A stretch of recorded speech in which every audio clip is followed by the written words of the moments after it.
നമസ്കാരം.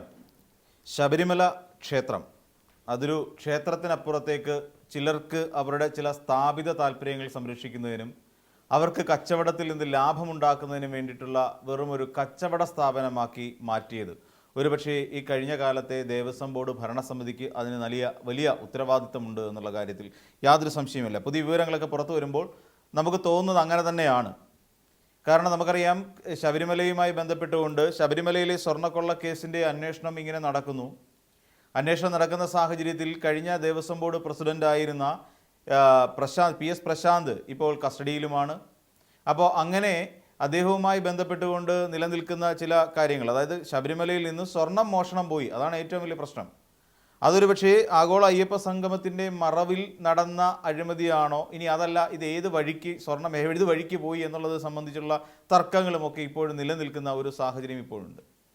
ആ ശബരിമല സ്വർണ്ണക്കൊള്ളയുമായി ബന്ധപ്പെട്ടുകൊണ്ടുള്ള തർക്കങ്ങൾ നിലനിൽക്കുകയും അതിൻ്റെ അന്വേഷണം പുരോഗമിക്കുകയും ചെയ്യുന്ന സാഹചര്യത്തിലാണ് പുതിയൊരു വിവാദം അവിടെ തലപൊക്കി വരുന്നു.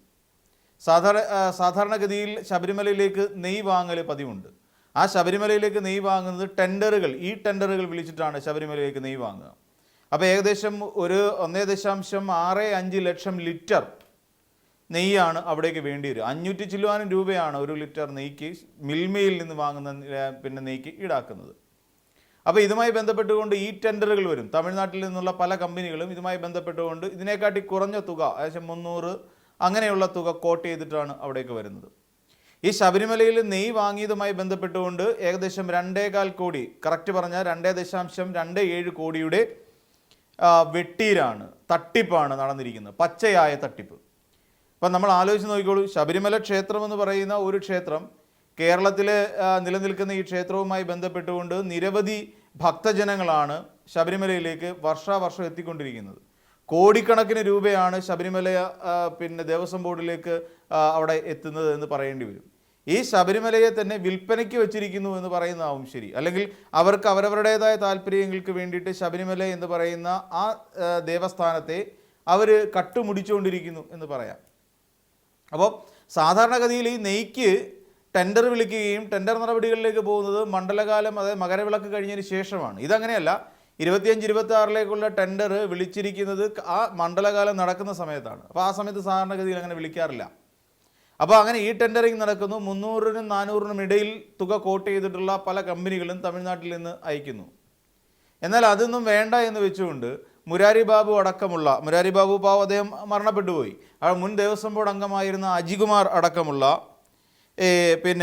അതോടൊപ്പം തന്നെ നമ്മുടെ ദേവസ്വം ബോർഡ് പ്രസിഡൻ്റായിരുന്ന PS പ്രശാന്ത് അടക്കമുള്ളവർ ചേർന്നുകൊണ്ട് ഈ ടെൻഡർ അട്ടിമറിക്കുന്നു. അതായത് കുറഞ്ഞ തുക കോട്ട് ചെയ്തിരിക്കുന്ന ടെൻഡർ അട്ടിമറിക്കുന്ന ഒരു സാഹചര്യം ഉണ്ടായി.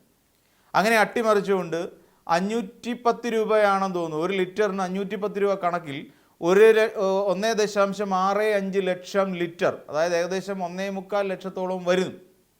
1,60,65,000 ഏകദേശം അത് തന്നെ അത്രയും നെയ്യ് 500 രൂപ നിരക്കിൽ, 500 ചില്ലുവാനും രൂപ നിരക്കിൽ മിൽമയിൽ നിന്ന് മേടിക്കുന്നതിന് ഓർഡർ ആകുന്നു. അപ്പം ആദ്യം നടന്ന അഴിമതി എന്താണെന്ന് ചോദിച്ചു കഴിഞ്ഞാൽ, ഇത്രയും നെയ്യ്, അതായത് 300 ചില്ലുവാനും രൂപ ലിറ്ററിന് പറഞ്ഞിരിക്കുന്ന നെയ്യ് കോട്ട് ചെയ്ത് അത്തരം ടെൻഡറുകൾ വേണ്ടെന്ന് വയ്ക്കുകയും പകരം 500 ചില്ലുവാനും രൂപയ്ക്ക് ഉള്ള നെയ്ക്ക് ഇവരിവിടെ അനുമതി നൽകുകയും ചെയ്യുന്നു. അങ്ങനെ മിൽമയിൽ നിന്നും ലോഡ് കണക്കിന് നെയ്യ്, ഏകദേശം 1.65 ലക്ഷം ലിറ്റർ നെയ്യ് ശബരിമലയിലേക്ക് പുറപ്പെടുന്നു. ശബരിമലയിലേക്ക് അപ്പോൾ തുക പൂർണ്ണമായും അവിടെ കൊടുത്തു കഴിഞ്ഞു.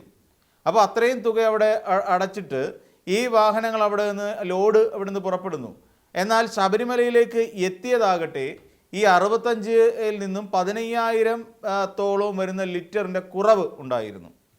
അപ്പോൾ മിൽമയുടെ ഇത് വെച്ചിട്ടാണെങ്കിൽ അവർ വളരെ കൃത്യമായി പാക്ക് ചെയ്ത് സീല് ചെയ്ത ബോട്ടിലുകളിൽ അല്ലെങ്കിൽ അവരുടെ കണ്ടെയ്നറുകളിലാണ് ഈ സാധനം ശബരിമലയിലേക്ക് നെയ്യ് കൊടുത്തു വിട്ടത്. അപ്പം ഇവർ ചെയ്ത പരിപാടി എന്താ, അത് അങ്ങ് എത്തിയപ്പോൾ, ശബരിമലയിൽ എത്തിയപ്പോൾ അത് 1.5 ലക്ഷം ലിറ്റർ, ഏകദേശം 1.5 ലക്ഷം ലിറ്റർ എന്ന് പറയുന്ന കണക്കിലേക്ക് എത്തി. ഇതെങ്ങനെയാണ് ശരിയാവുക? ബാക്കി വരുന്ന 15,000 ലിറ്റർ നെയ്യ് എവിടേക്കാണ് പോയത്? ആരാണ് കൊണ്ടുപോയത്? അപ്പം നിലവിൽ നമ്മൾ ആലോചിച്ച് നോക്കിക്കോളൂ, ശബരിമലയിലേക്ക് എത്തിയപ്പോൾ തന്നെ 15,000 ലിറ്ററിൻ്റെ കുറവുണ്ട്. എന്നാൽ ഇതിനകത്ത് ഇവർ ചെയ്തൊരു നടപടിക്രമം എന്താണെന്ന് ചോദിച്ചു കഴിഞ്ഞാൽ, ഇവർ ചെയ്തത് തമിഴ്നാട്ടിൽ നിന്നുള്ള നെയ്യ് വരുത്തി, അതായത് നിലവാരം കുറഞ്ഞ, അതായത് വളരെ കുറഞ്ഞ തുകയ്ക്ക് കൂട്ടി, അതായത് ഈ ടെൻഡർ വഴി വന്നതല്ല, അല്ലാതെ അതിലും നിലവാരം കുറഞ്ഞ നെയ്യ് തമിഴ്നാട്ടിൽ നിന്ന് വന്നു. അപ്പോൾ ഈ കണ്ടെയ്നറുകൾ പോയത് മറ്റു ചില ഭാഗങ്ങളിലേക്ക്, അതായത് ചില രഹസ്യ കേന്ദ്രങ്ങളിലേക്ക്, അതായത് അജികുമാറിനെയും മുരാരി ബാബു, PA പ്രശാന്ത് തുടങ്ങിയ ആൾക്കാരുടെയൊക്കെ നേതൃത്വത്തിലാണ് എന്ന് നമുക്കിപ്പോൾ പറയാൻ കഴിയും. അപ്പോൾ ഇതുമായി ബന്ധപ്പെട്ടുകൊണ്ട് മിൽമയെ ചോദിച്ചു, നിങ്ങൾ നിലവാരം കുറഞ്ഞ നെയ്യ് കൊടുക്കുന്നുണ്ടോ? മിൽമയെ സംബന്ധിച്ചിടത്തോളം നിലവാരം കുറഞ്ഞ നെയ്യല്ല എന്നവർ സമ്മതിക്കുന്നു. അപ്പം നിലവാരം കുറഞ്ഞ നെയ്യല്ല ഞങ്ങൾ കൊടുക്കുന്നത്, ഇതെല്ലാം പ്രത്യേകം ടിന്നുകളിലാക്കി അല്ലെങ്കിൽ കണ്ടെയ്നറുകളിൽ സീല് ചെയ്താണ് ഇത്തരം നെയ്യ് കൊടുത്തയച്ചിരിക്കുന്നത്. അപ്പോൾ അതിനകത്ത് ഞങ്ങളുടെ ഭാഗത്ത് വീഴ്ചയൊന്നും ഉണ്ടായിട്ടില്ല, നിലവാരത്തിനകത്തും യാതൊരുവിധ ക്രമക്കേടും കാണിച്ചിട്ടില്ല എന്നുള്ള കാര്യം മിൽമ സാക്ഷ്യപ്പെടുന്നു. ഇനി തുടർന്നുള്ള ഏത് അന്വേഷണവുമായി അവർ സഹകരിക്കുമെന്ന് മിൽമ അറിയിച്ചു. കാരണം മിൽമ ഒരു ബ്രാൻഡ് നെയിമാണ്. കേരളത്തിൽ വിറ്റുകൊണ്ടിരിക്കുന്ന നിരവധി മിൽക്ക് പ്രോഡക്റ്റുകളുമായി ബന്ധപ്പെട്ടുകൊണ്ട് നമുക്കറിയാം അതൊരു ബ്രാൻഡ് നെയിമാണ്. അപ്പോൾ അതിൽ നിലവാരം കുറഞ്ഞ ഒരു സാധനം അതിനകത്തിൽ കൂടെ പോയി ശബരിമലയിൽ നിരവധി ഭക്തർ ഉപയോഗിക്കുന്ന നെയ്യ്, അല്ലെ ഭക്തർക്ക് കൊടുക്കേണ്ട പ്രസാദത്തിനകത്ത് ചേർക്കുന്ന നെയ്യ് നിലവാരം കുറഞ്ഞതാണ് എങ്കിൽ നമ്മുടെ ശബരിമല എന്ന് പറയുന്ന ക്ഷേത്രത്തിൻ്റെ പ്രസക്തി അല്ലെങ്കിൽ പ്രസിദ്ധി എവിടെ ചെന്ന് അവസാനിക്കുമെന്ന് നമുക്കെല്ലാവർക്കും അറിയാമല്ലോ. അരവണയിൽ ആകട്ടെ, അവിടെ നിന്ന് കൊടുക്കുന്ന ഏതൊരു പ്രസാദത്തിലാണെങ്കിലും നെയ്യുടെ അംശമുണ്ട്.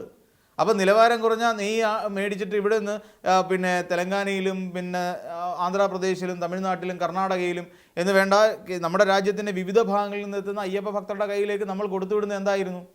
നിലവാരം കുറഞ്ഞ നെയ്യിലുണ്ടാക്കിയ പ്രോഡക്റ്റുകളാണ് നമ്മൾ കൊടുത്തത്, അല്ലെങ്കിൽ പ്രസാദമാണ് നമ്മൾ കൊടുത്തുവിട്ടുകൊണ്ടിരുന്നത്.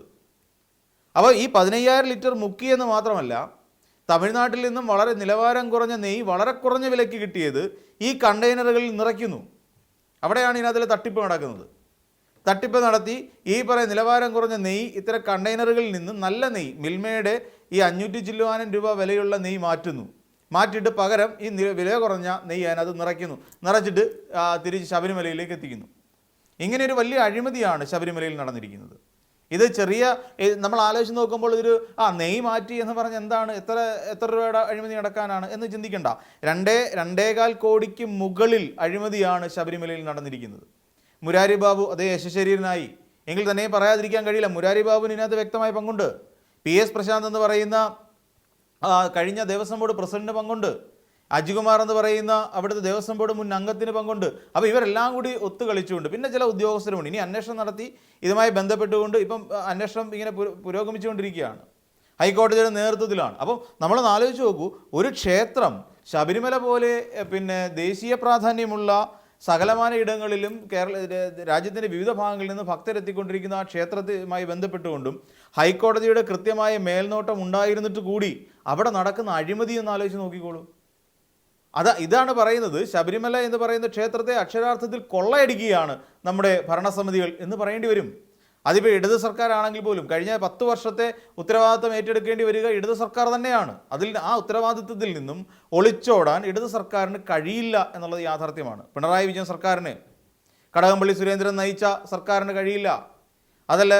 കടകംപള്ളി സുരേന്ദ്രൻ ദേവസ്വം ബോർഡ് മന്ത്രിയായിരുന്ന സർക്കാരിന് കഴിയില്ല അതിൻ്റെ ഉത്തരവാദിത്തത്തിൽ ഒഴിഞ്ഞു മാറാൻ. കഴിഞ്ഞ രാധാകൃഷ്ണൻ ഇരുന്ന ദേവസ്വം ബോർഡിന് കഴിയില്ല അതിൽ നിന്ന് ഒളിച്ചോടാൻ. VN വാസവൻ ഇരുന്ന ദേവസ്വം ബോർഡിന് കഴിയില്ല അതിൽ നിന്ന് ഒളിച്ചോടാൻ. അപ്പം ഈ പറയുന്ന 3 മന്ത്രിമാർക്കും അതിനകത്ത് ഉത്തരവാദിത്തമുണ്ട്. അതോടൊപ്പം മുഖ്യമന്ത്രിയായിരുന്ന പിണറായി വിജയൻ എന്ന് പറയുന്ന ഇപ്പോഴത്തെ പ്രതിപക്ഷ നേതാവിന് ഇതിനകത്ത് ഉത്തരവാദിത്തമുണ്ടെന്നേ. സ്വന്തം വകുപ്പ് അല്ലെങ്കിൽ സ്വന്തം സർക്കാരിൻ്റെ കീഴിൽ വരുന്ന ദേവസ്വം ബോർഡിൽ ഇത്രയും വലിയ 2.25 കോടിക്ക് മുകളിൽ ഒരു അഴിമതി നടന്നിട്ട് ഇതെന്തുകൊണ്ടാണ് ഇത്രയും കാലം കണ്ടെത്താതിരുന്നത് എന്നുള്ള ഒരു വലിയ ചോദ്യം നമ്മുടെ മുന്നിലുണ്ട്. ആരെ സംരക്ഷിക്കുന്നതിന് വേണ്ടിയിട്ടാണ് ഇത്രയും നീചമായ പ്രവൃത്തി? നമ്മുടെ ശബരിമലയിലേക്ക് എത്തുന്ന അയ്യപ്പ ഭക്തന്മാരെ പച്ചയ്ക്ക് കൊള്ളയടിക്കുന്ന സമീപനം, ശബരിമല എന്ന് പറയുന്ന ഒരു ക്ഷേത്രത്തെ കൊള്ളയടിക്കുന്ന സമീപനം, ഇവിടുത്തെ എല്ലാ ഭക്തന്മാരുടെയും കണ്ണ് കെട്ടിക്കൊണ്ട് നടത്തുന്ന ഈ ഒരു അഴിമതി ആലോചിച്ച് നോക്കിക്കോളൂ. സ്വർണ്ണക്കടത്ത്, അതായത് സ്വർണ്ണക്കൊള്ളക്കേസ്. നമ്മൾ 98 വിജയ് മല്യ എന്ന് പറയുന്ന വ്യവസായി അവിടെ ശബരിമലയിൽ സമർപ്പിച്ച സ്വർണ്ണം എവിടെ പോയി, ഇതുവരെ ആര് കൊണ്ടുപോയി, എങ്ങോട്ട് കൊണ്ടുപോയി എന്നുള്ളതിനെക്കുറിച്ച് യാതൊരു രൂപരേഖയുമില്ല. ഇതാണ് പറയുന്നത്, ശബരിമല എന്ന് പറയുന്ന ക്ഷേത്രത്തെ സത്യത്തിൽ ഒരു തങ്ങൾക്ക് കാശുണ്ടാക്കാനുള്ള അല്ലെങ്കിൽ തങ്ങൾക്ക് അനധികൃതമായി പണം ഉണ്ടാക്കാൻ വേണ്ടിയിട്ടുള്ള ഒരു മാർഗമായി മാത്രമാണ് ഈ അധികാര സ്ഥാനത്തിരിക്കുന്നവർ കാണുന്നത് എന്നുള്ളത് വ്യക്തമല്ലേ? സ്വർണ്ണക്കൊള്ള നടക്കുന്നതായി ഇപ്പം നെയ്യിൽ പോലും അഴിമതി കാണിക്കുന്നു. ഇനിയിപ്പം വരും ശർക്കരയുമായി ബന്ധപ്പെട്ടുകൊണ്ട് അഴിമതി ഉണ്ടാവും. ശബരിമലയിൽ നടക്കുന്ന എല്ലാ ടെൻഡറുകളിലും നമ്മൾ സംശയത്തിൻ്റെ ദൃഷ്ടിയോടുകൂടി തന്നെ കാണേണ്ടി വരും. ഇനിയും പലതും പുറത്തേക്ക് വരാനുണ്ട്. എന്തായാലും ഈ അന്വേഷണത്തിന് വേണ്ടിയിട്ട് അല്ലെങ്കിൽ ഈ അന്വേഷണവുമായി മുന്നോട്ട് പോകാൻ കെ മുരളീധരൻ എന്ന് പറയുന്ന ദേവസ്വം ബോർഡ് വകുപ്പ് മന്ത്രി കാണിച്ച അത്യുത്സാഹത്തിന് എന്തുകൊണ്ടും അഭിനന്ദനം അർഹിക്കുന്നതാണെന്ന് പറയേണ്ടി വരും.